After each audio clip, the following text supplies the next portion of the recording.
In the heart of the bustling Olarungbaku lived a man feared by all who crossed his path. His name was Gbolahan, but everyone called him the Beast. His towering frame and iron muscles gave him an aura of invisibility, but it was his depravity that struck fear into the hearts of women and men alike. Gbolahan was a predator who thrived on terror, seeking out vulnerable girls to satisfy his cruel desires. His power was a strength, and no one had ever been able to stop him. But behind every whisper of his name were broken lives, shattered dreams, and stories left untold. Ifeoma was 17, a dreamer with nimble fingers and a heart full of hope. She had joined Madame Ngozi's tailoring shop as an apprentice, spending her days stitching vibrant fabrics into beautiful designs. Her work was meticulous, and she often stayed late to perfect the details. "One day I will open my shop," she would say, her eyes bright with ambition. One fateful evening, Ifeoma packed up her tools as the last rays of sunlight disappeared. The streets were as quiet as she walked home, humming softly to herself.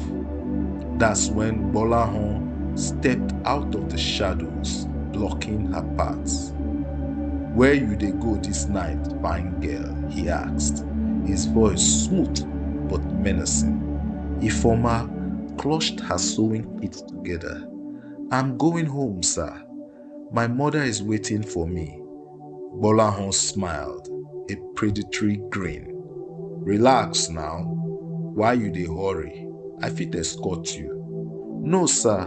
I'm okay," she stammered, her instincts screaming at her to run. Before she could take another step, he grabbed her arm. His grip was iron. "I know they ask you, small girl," he growled, dragging her into a nearby alley. There he raped her. Ifeoma's screams echoed into the night, but the streets were indifferent to her cries. By the time she stumbled home hours later, her dress was torn and her spirit crushed. Her dreams of opening her own shop had been extinguished. She never returned to Madame Ngozi's shop. She stopped stitching altogether.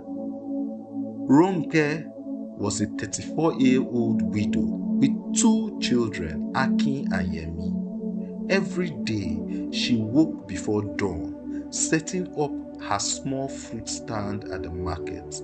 Life was hard, but she endured for her children. "I no fit give them better life, wetin remain for me," she often said, pushing through exhaustion.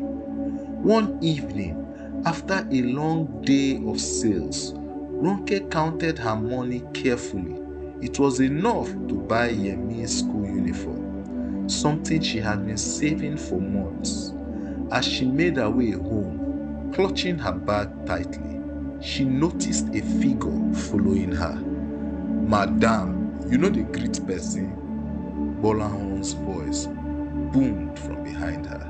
She turned to see a towering frame, her heart sinking. "Good evening, sir," she said, trying to hide her fear. "Evening," he replied, stepping closer. "Where you dey go with this fine dress?" "I'm going home. My children are waiting for me." Gbolahan laughed, his voice mocking. "Forget that pikin. Tonight you go dey with me." Ronke backed away, clutching her bag tighter. "Please, sir, I don't want any trouble." But Gbolahan was already upon her, his hands yanking her into the darkness. Ronke fought like a lioness, clawing and kicking, thinking only of her children.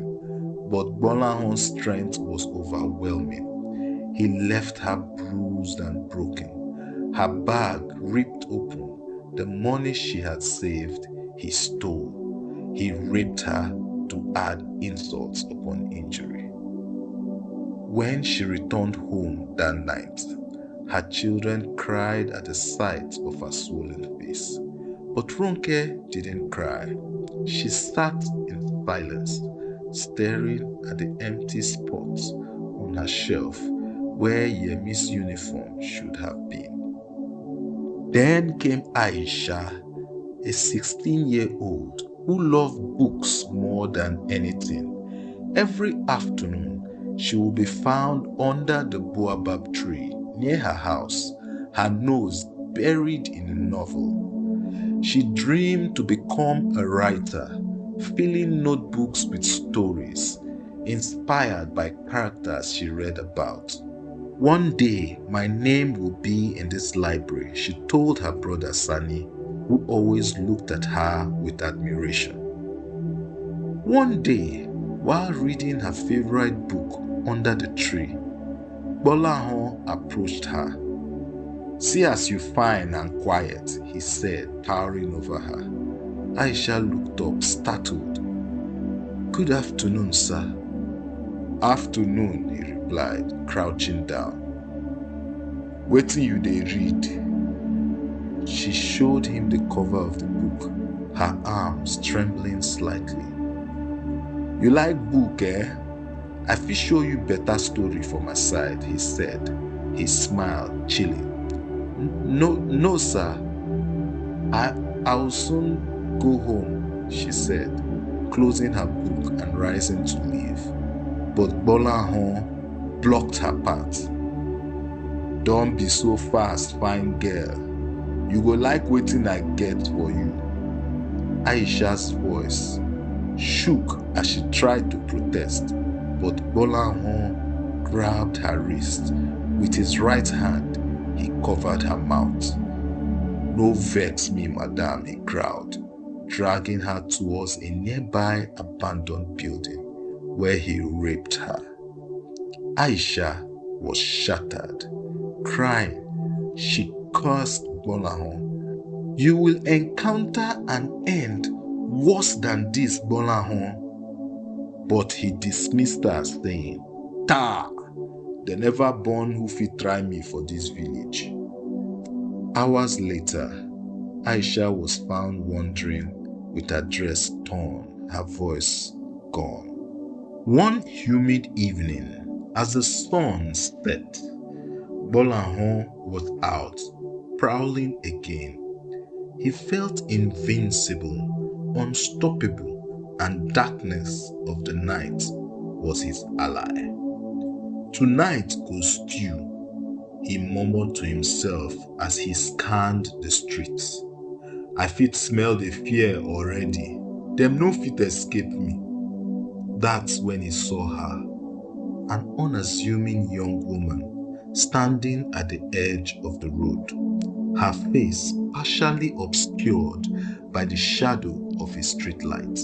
She was slim, dark, and lustrous hair cascading down her back, her white dress glowing faintly in the dim light.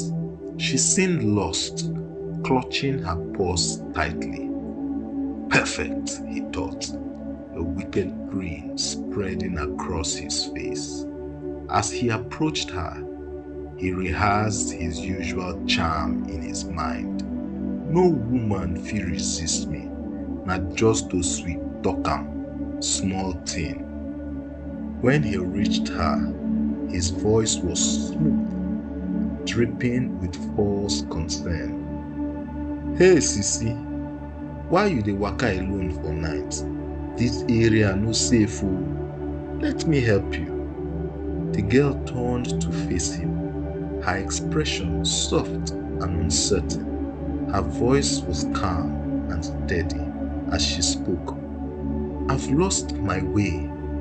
I just need help getting home." Gbolahan's smile widened. It was too easy. Don't worry, I go protect you. Let me escort you. My place dey close. You fit relax small before I carry you go your side. As they walked, Gbolahan's mind raced with dark thoughts. She no even dey suspect anything. Mumu girl. When I lock that door, she go know say she jam better man tonight. At his apartment, he locked the door with the resounding click. The girl sat on the worn couch, her hands folded neatly on her lap. Gbolahan's eyes roved over her, his mind filled with wicked glee. Tonight go sweet die, he thought, moving closer. She no go forget me till her grave. And then Gbolahan, towering over her, he said, "Madam, go lie down, make we start." And the lady, shivering, said, "Please, please, I don't want any trouble. I just want to go home."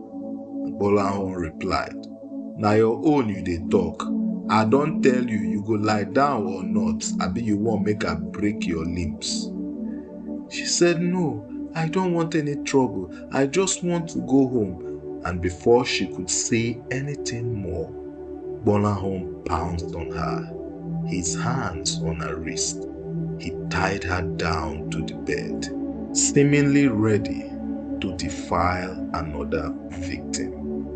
Just as he unzipped his trousers, her countenance changed. Her soft features hardened. Her gaze seemed to pierce through him. "Are you sure about that?" she asked, her voice suddenly different. It echoed faintly, as if coming from all directions at once. Gbolahan felt a chill run down his spine, but he shook it off. "Wetin you dey talk? Stop that nonsense."